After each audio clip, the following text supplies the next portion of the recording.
படக்குழுவினர் சார்ந்தும் பல விஷயங்களை பேசுறதுக்காக படத்தினுடைய இயக்குனர் திரு ஏ தமிழ்செல்வன் அவர்களை பேசுமாறு அன்போடு அழைக்கிறோம்.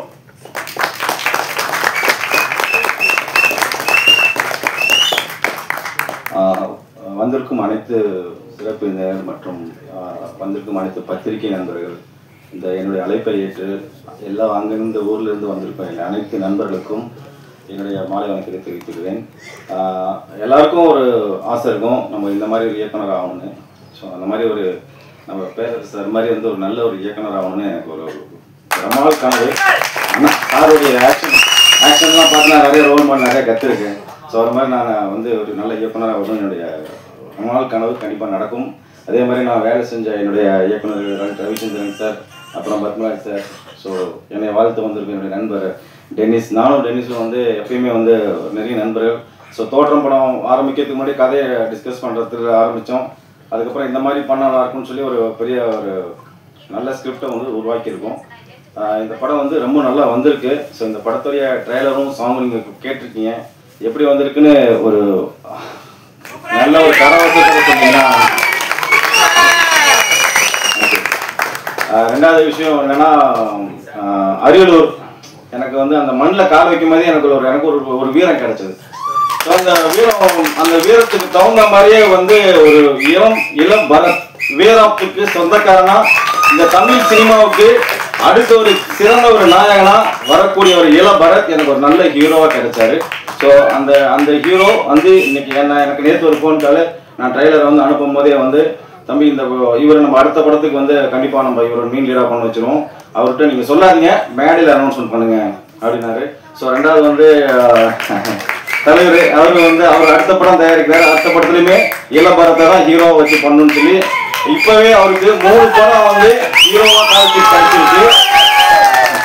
ஸோ இந்த 2025 இருந்து அவருடைய ரைட் டைமிங், அதாவது 2030க்குள்ள ஒரு பெரிய ஒரு விஜயோ அஜித்தோ அவர் பெரிய ஒரு ஸ்டாரா நம்ம கண்டிப்பா பார்ப்போம்.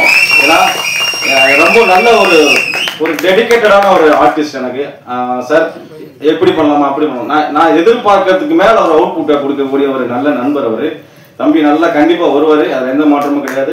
ஹீரோயின் வசுந்தரா நல்ல ஒரு டெடிக்கேட்டடான ஆர்டிஸ்ட். எங்க சேலத்தில் சேர்ந்த அந்த பொண்ணு கண்டிப்பா வந்து சேலம் மண்ணில் இருக்கும் எல்லாருமே நல்ல ஹீரோ, வரக்கூடிய ஆர்டிஸ்ட் எல்லாருமே நல்ல ஹீரோயினா தான் இருப்பாங்க. அதே மாதிரி அந்த பொண்ணு ஒரு நல்ல ஹீரோயினா வந்து ஃபியூச்சர்ல வர போறாங்க. ஸோ இந்த படத்துல எனக்கு வந்து மிகப்பெரிய ஒரு வாய்ப்பு கொடுத்து இந்த படத்தை வந்து எடுக்கலான்னு முன் வந்து நாங்கள் ஃபர்ஸ்ட் பிளான் பண்ணது, நானும் ராஜா அமையப்பர் எங்கள் அப்பா, அவர் வந்து எனக்கு வந்து எங்களுக்கு முதல் 2014 வச்சிக்குவா அப்படிங்கிற ஒரு படம் வந்து முதல்ல எங்களுக்கு வாய்ப்பு கொடுத்து சினிமா நாங்கள் வந்து தொடர்ந்து வச்சிக்குவா, அஞ்சல் துறை, கெடா விருந்து, உதய், விழித்தெழு, காயம், ஸோ தொடர்ந்து நாங்கள் பல படங்கள் வந்து சேலத்தை சார்ந்து டெக்னீஷியன்ஸ் எல்லாருமே ஒரே டீம். மியூசிக் டைரக்டர் நானும் 5வது படம், ஸோ ஸ்டண்ட் மாஸ்டர் எனக்கும் அவருக்கும் அந்த மாதிரி தொடர்ந்து ஒரே டீம். எடிட்டர் எல்லாருமே பார்த்தீங்கன்னா ஒரே டீம். நான் போன மேடையில் சொல்லும் போது எனக்கு 5வது படம் இது என் டீம், என்னுடைய டீம் வச்சு நான் பண்றேன். 6வது படமும் என்னுடைய டீம், இது நாங்கள் வந்து ஒன்றா பண்றோம். இதே மாதிரி பல படங்கள் நாங்கள் பண்ணுவோம், பல வெற்றி படங்களை வந்து நாங்கள் தயாரிக்க போறோம். ஏன்னா இதில் தயாரிப்பாளர் வந்து இளங்கோ சார், கண்டிப்பா நான் வந்து அவரை பத்தி நான் பேசியே ஆகணும். அவரும் நானும் சந்திக்கும் போது வேற மாதிரி ஒரு தோட்டத்தில் தான். இன்னைக்கு வந்து அவரை வந்து என்னை வந்து உரிமையா தம்பின்னு தான் கூப்பிடுவாரு. ஏன்னா என்னை தம்பின்னு கூப்பிட்டதுக்கு அப்புறம் தான் அவர் உரிமையை என்னை திட்ட முடியும். அதனால வந்து எனக்கு ரொம்ப பிடித்தமான ஒரு மனிதர் அவர் எனக்கு வந்து கிடைச்சி அந்த தயாரிப்பாளர்ல ரொம்ப சந்தோஷமா இருக்கு. என்னோட ஒவ்வொரு படத்துலையுமே எல்லா தயாரிப்பாளருமே கண்டிப்பா வந்து உட்காந்து என்னை வாழ்த்துவாங்க. அதே மாதிரி இந்த படத்துலையும் என்னுடைய தயாரிப்பாளர் எல்லாரும் வந்திருக்காங்க, என்னோட டெக்னீஷியன்ஸ் எல்லாரும் வந்து என்னை வாழ்த்துனாங்க. அதே மாதிரி அந்த நண்பர் தீபக்கு, நானும் ஒரு சைல்ட்ஹுட் ஃப்ரெண்ட்ஸு. சினிமா நாங்கள் ஆரம்பத்தில் ஆரம்பித்தோம், இன்னைக்கு நாங்கள் ஒன்றா படம் பண்ணிட்டு இருக்கோம். அடுத்து வந்து அவர் ஒரு தயாரிப்பாளராக வந்து ஒரு படம் பண்ண போறாரு. என்கிட்ட சொன்னார், மச்சான் நீ தான் பண்ண போற, அந்த படம் நீ தான் பண்ண போறேன்ட்டு. அதுக்கான முயற்சிகள் நாங்கள் நிறைய எஃபர்ட்ஸ் போட்டு ஒர்க் அவுட் பண்ணிட்டு இருக்கோம். இந்த தோற்றம் மிகப்பெரிய பரத்துக்கும் சரி, இந்த படத்துக்கும் சரி, இதில் வேலை செஞ்ச எல்லா டெக்னீஷியனுக்கும் மிகப்பெரிய ஒரு மாற்றமா இருக்கும். காரணம் எனக்கு ரொம்ப ஒரு அரியலூர் அந்த மண் சார் சொன்னாரு, அரியலூர்ல எங்க கேமரா வச்சாலுமே எந்த இடத்த திருப்பினாலுமே அவ்வளவு அருமையான ஒரு லொகேஷன். அடுத்து நம்ம படம் பண்ணணும் அப்படின்னு அடுத்து படம் பண்ணணும் டைரக்டர்ஸ் நினைக்கக்கூடிய லொகேஷன்ஸ் வந்து அங்க பயங்கர பிரம்மாண்டமா இருக்கும். எங்க திருப்பினாலும் பார்த்தா முந்திரி தோப்பு, இந்த பக்கம் திருப்பினா ஒரு அழகான ஒரு பலா. ஸோ எல்லா பக்கமும் ஒரு கிரீனிஷாக அவ்வளோ அழகான ஒரு நல்ல லொக்கேஷன் கிடைச்சிது எனக்கு. அந்த லொக்கேஷன் தகுந்த மாதிரி கதையும் நல்லா வந்திருக்கு. கண்டிப்பாக இந்த படம் வந்து தேட்டரில் போய் எல்லாருமே பார்க்கணும். ராஜா அம்மையப்பர் சார் சொன்ன மாதிரி சேலம் கண்டிப்பா நான் 5 படம் சேலத்துல தான் பண்ணேன். அதோ எனக்கு அரியலூர் ரொம்ப பிடிச்சது காரணம்னா சேலத்துல என் மண்ணில் நான் பண்ணதை விட என் அரியலூர் மண்ணில் வீரமா நம்ம பண்ணதுக்காக ரொம்ப பிடிச்சிருக்கேன். ரொம்ப பெருமையான விஷயமா இருக்கு. அதே மாதிரி ராஜா அம்மையப்பர் ஐயா எங்க அப்பா சொன்ன மாதிரி எங்களுக்கு நாங்கள் கஷ்டப்பட்டு ஒரு தயாரிப்பாளர் ஒரு படத்தை எடுத்து எவ்வளவோ கஷ்டப்பட்டு நாங்கள் திறக்கி கொண்டு வந்து நாங்கள் முயற்சி பண்ணுறோம். நாங்கள் ஒரு 100 தேட்டர் நாங்கள் ரிலீஸ் பண்ணணும்னு நினச்சி நாங்கள் வந்து எவ்வளோ கஷ்டப்பட்டு 100 தேட்டர் ரிலீஸ் பண்ணணும்னு நாங்கள் தேட்டருக்கு போகிறோம். கடைசி நேரத்தில் எங்களுக்கு தேட்டர்ஸ் கடைசியாக கிடைக்க மாட்டேங்குது. ஸோ இதனால தான் நான் எங்களுக்கு வந்து சரியான தேட்டர்ஸ் கிடைக்காதப்போ நாங்கள் வந்து நாங்கள் நினைச்ச ஒரு இலக்கை எங்களால் அடைய முடியல. ஸோ எங்களை ஏதாவது நமக்கு தயாரிப்புகளுக்காக குரல் கொடுக்கும் நம்ம ராஜன் சார் வந்து ஒவ்வொரு ஆடியோ ஃபங்க்ஷன்லையுமே அவர் குரல் கொடுப்பார். தயாரிப்பாளர்களுக்கு வந்து சிறந்தயாரிப்பாளர்களுக்கு எப்படியாவது தேட்டர்ஸ் கொடுங்க தேட்டர்ஸ். அதனால பத்திரிகையாளர்களுக்கும் ஊடக நண்பர்களுக்கும் ஒரு தாழ்மையான வேண்டுகோள். நாங்கள் வந்து கஷ்டப்பட்டு ஒரு படம் எடுக்கிறோம். அந்த படம் திரைக்கு வந்து கிடைக்கிறதுக்கு அதுக்கான ஒரு முயற்சிகள் சங்கத்து மூலியமாவோ ஏதாவது வாய்ப்பு மூலியமாவோ கிடைக்கிறதுக்கு சிறு படங்களுக்கு தேட்டர்கள் கிடைக்கிறதுக்கு ஒரு தாழ்மையான வேண்டுகோளை நான் வந்து வச்சுக்கிறேன்.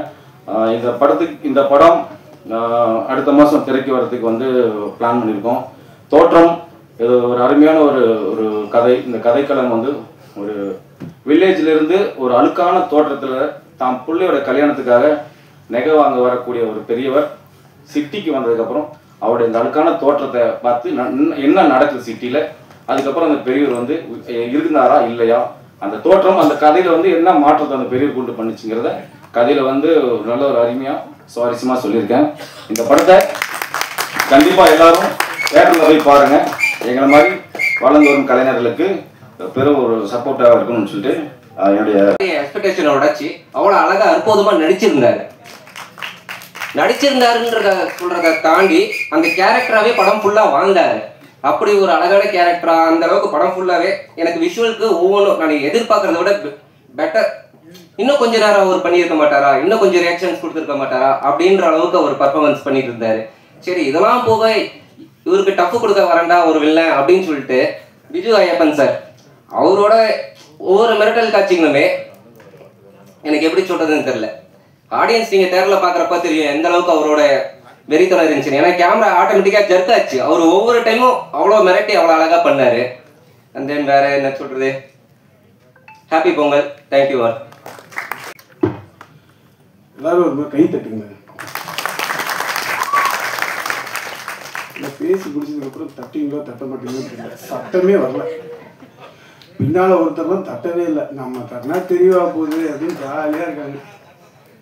அடுத்து பரத் பால் டப்பாவா என்னப்பா நீ சொல்லிட்ட. தோற்றம் படத்தில் தோற்றம் ஆடியோ ஃபங்க்ஷன் இருந்தோமா ஒரு பொண்ணு பார்க்க வந்தோம்னா தெரியல, மாப்பிள்ளை மாதிரி வெளியில் போனோன்னு இப்போயே ஒரு ஃபோட்டோ எடுத்துக்கங்க. கண்டிப்பாக அடுத்த வாய்ப்பு கிடைக்காது. இப்போ இப்போயே கால் சீட் கொடுத்துருங்கப்பா.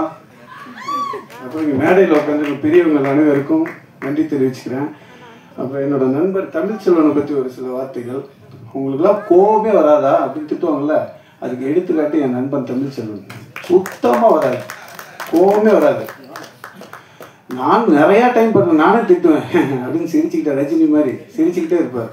அவருக்கு